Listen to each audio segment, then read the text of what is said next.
Hi everybody, this is Sister McConkey, and I just wanted to go over a few of the tools in Lightroom that I think that will kind of help you to make some improvements in your images. So the first one I want to talk about is the histograms here. So you can see in my image when I've converted it to black and white, it's showing me all of these blue spots. And these blue spots are telling me that these areas of my image are losing detail, that my shadows have gone too black and I'm losing detail there.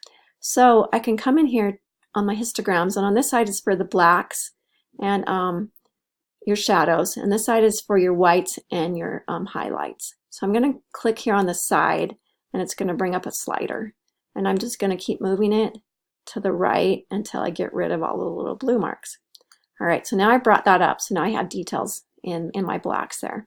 So the next thing I want to do is I want to bring my exposure up, but I don't want to bring it up too much because I don't want to lose, what's going on in those clouds. So I'm going to bring it up only about 15 on that. So the next thing I want to do is I want to use this tool here. And this is the gradient filter tool, and this one is the radial filter tool.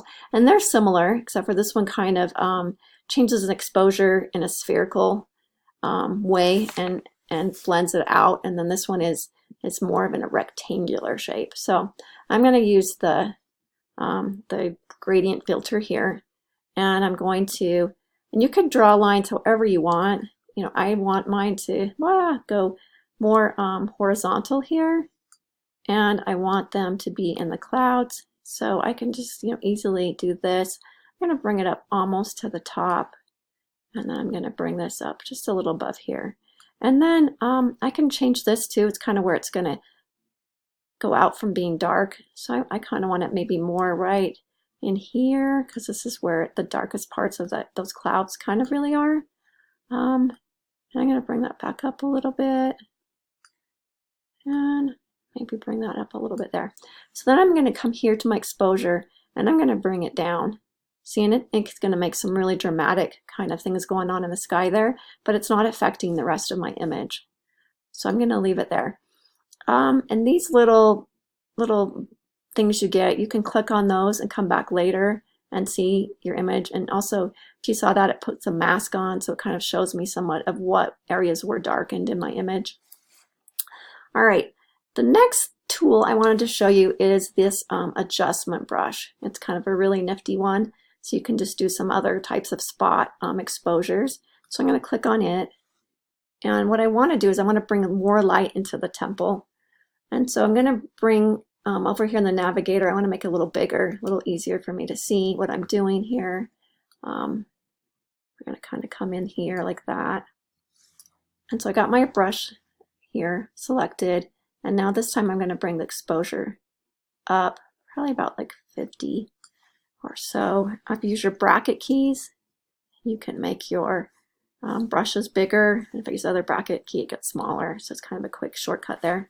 Anyway, I'm going to go over this, and that might be a little bit more than what I really wanted exposure-wise, but we're just kind of showing you how to do this here.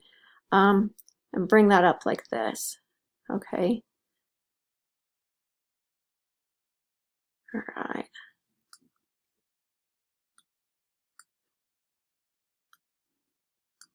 And you can see I kind of went off, and you can already see that. But if I show here down at the bottom where it says show selected mask overlay and click on that, you can definitely see where I've gone over. And if I go here to erase and click on that, I'm going to bring my thing up just a little bit, and I can go in. Usually you want to use as big a brush as you can to do things. It's just a little more efficient, and start fine-tuning that, going around that.